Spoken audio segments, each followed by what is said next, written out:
कधी विचार केलाय की आपल्या डोक्यात जे चालतं तेच आपल्या आयुष्यात कसं घडतं? आजच्या या भागात आपण हेच रहस्य उलगडणार आहोत की कसं आपल्या आतल्या दुनियेला बदलून आपण आपली बाहेरची दुनिया पूर्णपणे बदलू शकतो. एक मोठा प्रश्न, काय खरंच आपले विचारच आपलं नशीब घडवतात? म्हणजे आपणच आपल्या भाग्याचे निर्माते आहोत? कल्पना तर खूप मोठी आहे नाही का? पण याचं मूळ आहे ना, ते आपल्या विचारांमध्येच दडलेले. चला तर मग सुरू करूया. आणि सुरुवात करूया त्या गोष्टीपासून जिच्याशी आपण सगळेच कधी ना कधी जोडले गेलो आहोत.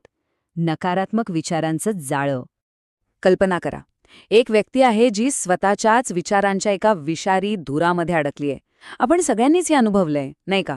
असं वाटतं जणू काही आपण एका काळ्या धुक्यात हरवून गेलोय आणि बाहेर पडण्याचा रस्ताच दिसत नाहीये. आणि हे विषारी धूर म्हणजे काय? चिंता, क्रोध, मत्सर हे असे विचार आहेत जे हळूहळू आपल्या आतल्या वातावरणाला विषारी बनवतात आणि आपल्या मानसिक शांतीला संपवून टाकतात.